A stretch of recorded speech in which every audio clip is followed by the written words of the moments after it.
అకాల వర్షాలు అన్నదాతలను ఆగం చేస్తున్నాయి. ఆరుగాలం కష్టపడి పండించిన ధాన్యం రాసులు అకాల వర్షాలకు తడిసి ముద్దవుతున్నాయి.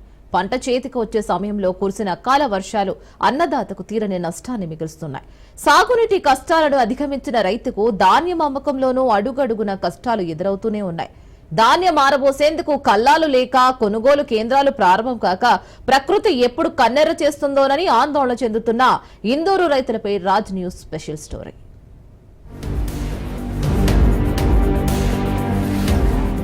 ఉమ్మడి నిజామాబాద్ జిల్లాను ధాన్య భండాగారంగా పిలుస్తారు. రాష్ట్రంలో వరి సాగు ఈ జిల్లాలోనే ఎక్కువగా సాగవుతోంది. ప్రస్తుతం కోతలు ప్రారంభం కావడంతో జిల్లాలో ఎటు చూసినా ధాన్యం నిల్వలే కనిపిస్తున్నాయి. అయితే కల్లాలు తక్కువగా ఉండడంతో రైతులు కోసిన ధాన్యాన్ని రోడ్ల వెంట ఆరబోసి కొనుగోలు కోసం ఎదురు చూస్తున్నారు. ఇంతలోనే అకాల వర్షాలు రైతులను తీవ్ర ఇబ్బందులకు గురిచేస్తోంది. కల్లాలు రోడ్లపై ఆరబెట్టిన పంట ఉత్పత్తులను కాపాడుకునేందుకు రైతులు ఆపసోపాలు పడుతున్నారు. కండ్ల ముందే వరద నీటిలో ఒడ్లు కొట్టకపోతుంటే కన్నీటి పర్యంతమయ్యారు.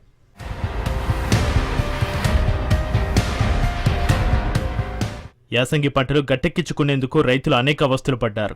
భూగర్భ జలాలు అడుగంటి సాగునీరు అందక వందలాది ఎకరాల్లో పంట ఎండిపోయింది. అనేక ఇబ్బందులు ఎదురైనా వాటిని ఎదుర్కొని ట్యాంకర్ల ద్వారా నీళ్లు పెట్టుకుంటూ పంటలను కాపాడుకున్నారు.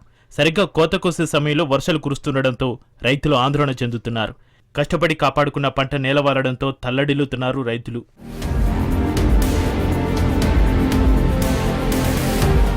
ఉమ్మడి జిల్లాలో రైతులు సాగు చేసిన వరి పంట కొన్ని చోట్ల కోత దశకు చేరింది. ఇప్పటికే బాన్సువాడ, బోధన్, నిజామాబాద్ రూరల్ నియోజకవర్గాల్లో కోతలు ప్రారంభమయ్యాయి. అయితే ప్రభుత్వం ఇంకా చాలా చోట్ల కొనుగోలు కేంద్రాలను ఏర్పాటు చేయలేదు. జిల్లాలో ఈ ఏడాది వరి అత్యధికంగా సాగింది. 4,20,000 ఎకరాల్లో వరి వేశారు. ఇందులో 45,000 హెక్టార్లలో దొడ్డు రకం, 23,000 హెక్టార్లలో సన్న రకం ధాన్యాన్ని సాగు చేస్తున్నట్లుగా వ్యవసాయ శాఖ అధికారులు చెబుతున్నారు. దొడ్డు సన్న రకాలు కలిపి మొత్తంగా 11,82,000 మెట్రిక్ టన్నుల ధాన్యం దిగుబడి వచ్చే అవకాశం ఉందని అంచనా వేస్తున్నారు. ఇందులో 2,85,000 మెట్రిక్ టన్నుల ధాన్యాన్ని రైతులు తమ అవసరాల కోసం నిల్వ చేసుకోగా దాదాపుగా 9 లక్షల మెట్రిక్ టన్నులు సేకరించేందుకు ప్రభుత్వం ఏర్పాట్లు చేస్తోంది.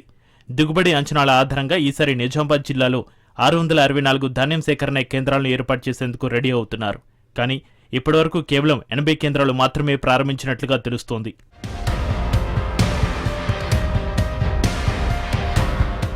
అయితే జిల్లాలో మహిళా సంఘాలతో పాటు సహకార సంఘాల ద్వారా కొనుగోలు మొదలుపెట్టినా పూర్తి స్థాయిలో ప్రారంభం కాకపోవడం వల్ల రైతులు ఇబ్బందులు పడుతున్నారు. అకాల వర్షాల నేపథ్యంలో ఇప్పటికే సుమారు 10,000 ఎకరాల వరకు పంట దెబ్బతిన్నట్లుగా అధికారులు అంచనా వేస్తున్నారు. మరోవైపు చాలా చోట్ల ధాన్యం తడిసి ముద్దైంది. దీంతో ధాన్యం కేంద్రాలను పెంచి త్వరగా కొనుగోలు చేయాలని రైతులు కోరుతున్నారు.